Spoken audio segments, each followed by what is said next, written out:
Good morning friends, welcome back to my YouTube channel. ಇವತ್ತು ಒಂದು breakfast recipe ಮಾಡ್ತಿದ್ದೀನಿ, ನಿಮಗೂ ತೋರಿಸ್ಕೊಡ್ತೀನಿ. ಇವತ್ತು ಗೋಬಿ ರೈಸ್ ಅಂತ ಮಾಡ್ತಿದ್ದೀನಿ.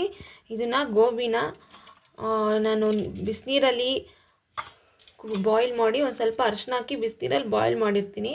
ಯಾಕೆಂದ್ರೆ ತುಂಬ ಪೆಸ್ಟಿಸೈಡ್ಸ್ ಹೊಡಿತಾರೆ ಅನ್ನೋದು ಗೊತ್ತಿದೆ, ಹಾಗಾಗಿ ಇದನ್ನು ಬಿಸಿನೀರಲ್ಲಿ ಹಾಕಿ ಬಾಯ್ಲ್ ಮಾಡಿದ್ದೀನಿ. ಒಂಚೂರು ಅರಿಶಿನೂ ಹಾಕಿದ್ದೀನಿ.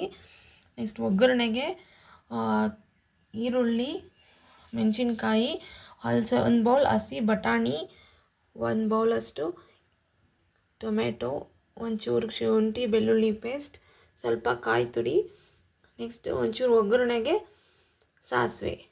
ನಾನು ತುಂಬ ಪದಾರ್ಥಗಳನ್ನ ತೊಗೊತಿಲ್ಲ, ಇಷ್ಟೇ ಯೂಸ್ ಮಾಡಿಕೊಂಡು ಮಾಡ್ತಿದ್ದೀನಿ. ಒಂದು 3-4 ಸ್ಪೂನಷ್ಟು ಎಣ್ಣೆ ಹಾಕ್ಕೊತೀನಿ. ಬೇಕಾದ್ರೆ ತುಪ್ಪನೂ ಹಾಕ್ಕೋಬೋದು, ನೀವು ನಿಮ್ಮ ಇಷ್ಟ.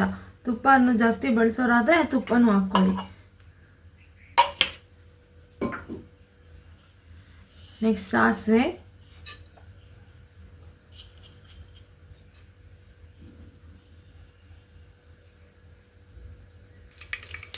ಈರುಳ್ಳಿ, ಹಸಿರು ಮೆಣಸಿನ್ಕಾಯಿ ಸ್ವಲ್ಪ ಗೋಲ್ಡನ್ ಕಲರ್ ಬರೋವರೆಗೂ ಫ್ರೈ ಮಾಡ್ಕೋಬೇಕು.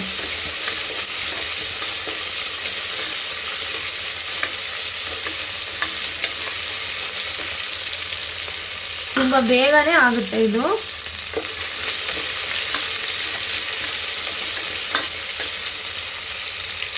ಶುಂಠಿ ಬೆಳ್ಳುಳ್ಳಿ ಪೇಸ್ಟ್ ನಾನು ತುಂಬ ಉಪಯೋಗಿಸಲ್ಲ, ಸ್ವಲ್ಪ ತಗೊಂಡಿದ್ದೀನಿ.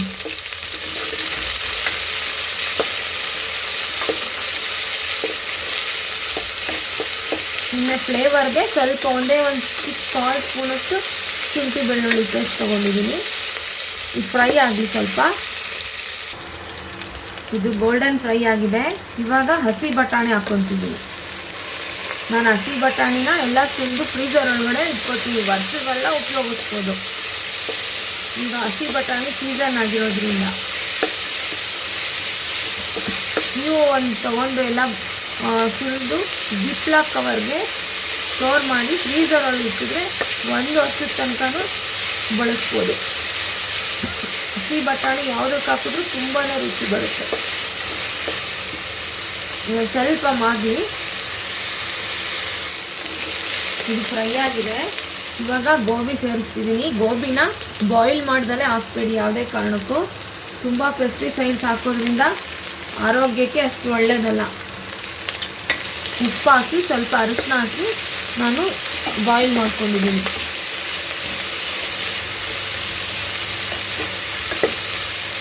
ಇದೊಂದು ನಿಮಿಷ ಫ್ರೈ ಆಗಬೇಕು. ಇದು ಬಾಡಿದೆ. ಇವಾಗ ನಾನೊಂದು 2 ಟೊಮೆಟೊ ತೊಗೊಂಡಿದ್ದೀನಿ.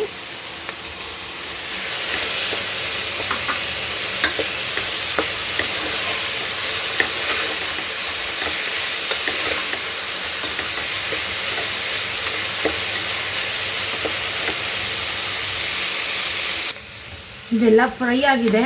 ಇವಾಗ ಅಕ್ಕಿ ಸೇರಿಸ್ತೀನಿ. ನಾನು 1 ಕಪ್ ತೊಗೊಂಡಿದ್ದೀನಿ.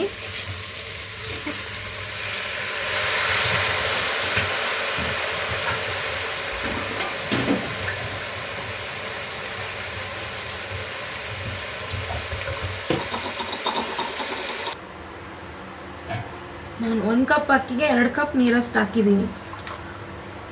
ನಾನು 1.5 ಕಪ್ ತೊಗೊಂಡಿರೋದ್ರಿಂದ ಇನ್ನೊಂದು ಕಪ್ ಆ್ಯಡ್ ಮಾಡ್ತೀನಿ. ಇವಾಗ ಸ್ವಲ್ಪ ಕಾಯಿ ತುರಿ ಹಾಕ್ತಿದ್ದೀನಿ.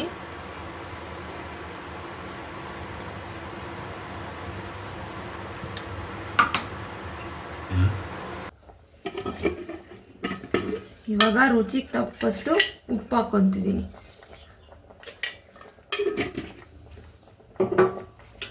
ಲಾಸ್ಟ್ಗೆ ಸ್ವಲ್ಪ ಕೊತ್ತಂಬರಿ ಸೊಪ್ಪು.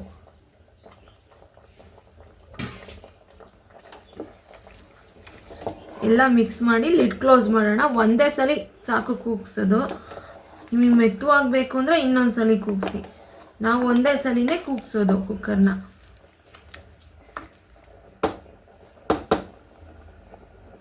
ಗೋಬಿ ರೈಸ್ ಆಗಿದೆ ಇದು. ನಾನು ಯಾವುದೇ ರೀತಿ ಮಸಾಲೆ ಏನೂ ಉಪಯೋಗಿಸಿಲ್ಲ, ಸಿಂಪಲ್ಲಾಗಿ ಮಾಡಿದ್ದೀನಿ. ನೀವು ಮಾಡಿಕೊಂಡು ಹೇಗಿತ್ತು ಅಂತ ತಿಳಿಸಿ. ಇದಕ್ಕೆ ಮೊಸರು ಬಜ್ಜಿ ಮಾಡ್ಕೋಬೋದು ಬೇಕಾದರೆ.